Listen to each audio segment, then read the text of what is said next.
Terima kasih atas kesempatan yang diberikan kepada kami. Saat ini kami dari kelompok 3 yang menganggotakan saya Michael. Saya Selatan Tamara.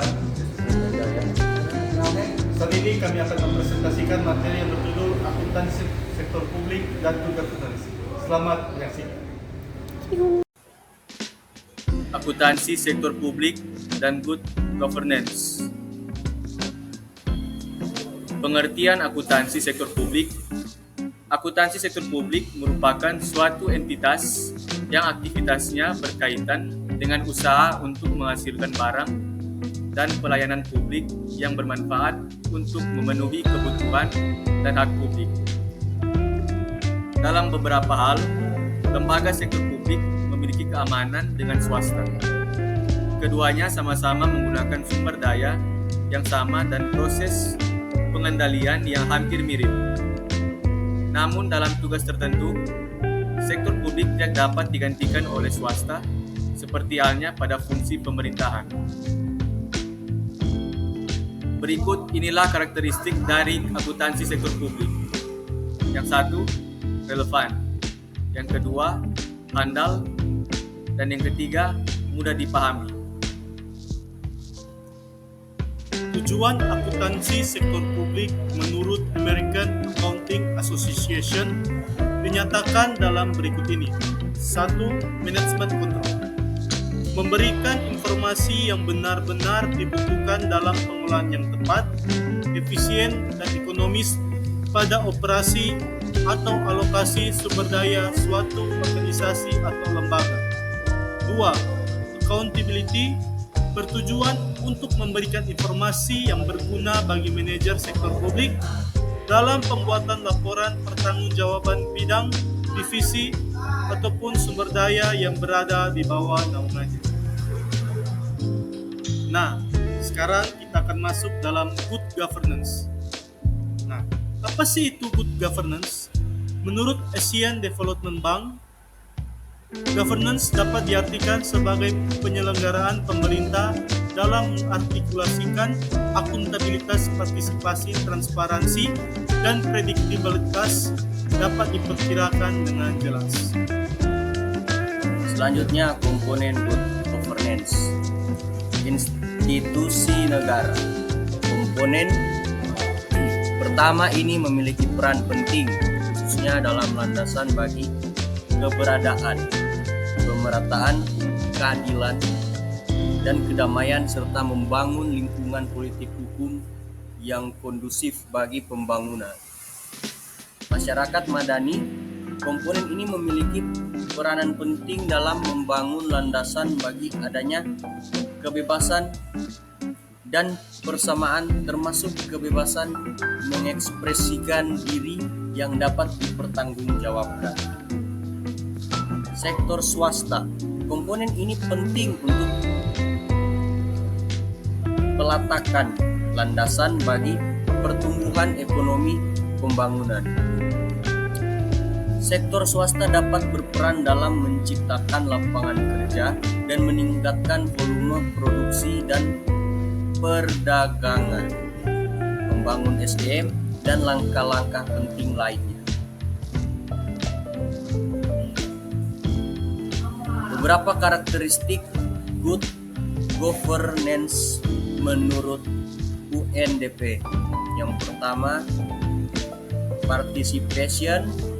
Yang kedua adalah rule of law. Yang ketiga adalah transparency. Yang keempat adalah responsiveness. Yang kelima, consensus orientation. Yang keenam, equity.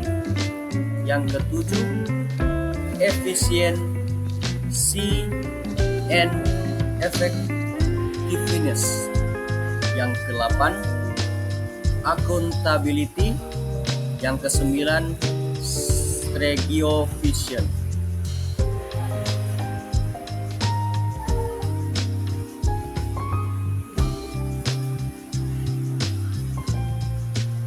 Apa akuntabilitas publik? Akuntabilitas publik adalah kewajiban pemegang amanah untuk memberikan pertanggungjawaban, menjanjikan, melaporkan, dan mengungkap segala aktivitas dan kegiatan yang menjadi tanggung jawabnya kepada pihak pemberi amanah yang memberikan hak dan kewenangan untuk memberikan pertanggungjawaban tersebut. Akuntabilitas publik terdiri atas dua macam. Yang pertama, akuntabilitas vertikal, pertanggungjawaban pengelolaan dana terhadap kapasitas yang lebih tinggi.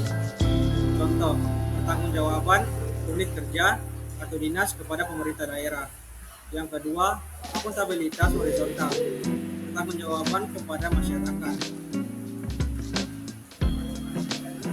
Di Peter menyebutkan adanya 3 tipe akuntabilitas, yaitu yang pertama akuntabilitas keuangan, yang kedua akuntabilitas administratif, yang ketiga akuntabilitas kebijakan publik.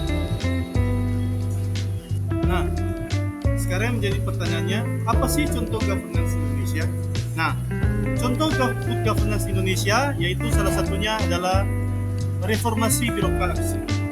Pemerintah Indonesia telah melaksanakan berbagai reformasi birokrasi untuk meningkatkan efisiensi dan efektivitas kerja sektor publik. Misalnya, dengan mengimplementasikan sistem elektronik untuk berbagai proses administrasi dan layanan publik. Selanjutnya, transparansi dan akuntabilitas. Pemerintah Indonesia telah mengambil langkah-langkah untuk meningkatkan transparansi dan akuntabilitas Badan Pemeriksa Keuangan atau BPK dan Komisi Pemberantasan Korupsi atau KPK. Selain itu, pemerintah juga telah memperkuat regulasi terkait transparansi dan akuntabilitas di sektor publik. Selanjutnya, partisipasi sektor publik. Pemerintah Indonesia telah memberikan lebih banyak ruang bagi partisipasi publik dalam proses pengambilan keputusan dan layanan publik, seperti dengan meluncurkan program Kartu Indonesia Pintar dan e-budgeting yang memungkinkan masyarakat untuk mengajukan permintaan dan memberikan masukan pada kebijakan publik. Selanjutnya, keadilan. Pemerintah Indonesia telah meningkatkan upaya untuk menciptakan kesetaraan dan keadilan bagi seluruh warga negara, terutama dalam hal hak asasi manusia, kesempatan kerja dan akses layanan kesehatan dan pendidikan. Kebijakan yang berorientasi pada hasil yang baik untuk masyarakat. Pemerintah Indonesia telah meningkatkan kualitas dan keterjangkauan layanan publik untuk masyarakat, seperti dengan memberikan bantuan sosial kepada kelompok yang membutuhkan dan meningkatkan akses pada infrastruktur seperti jalan dan air bersih. Nah, itulah contoh dari Good Governance Indonesia. Sekian dari presentasi kami. Terima kasih.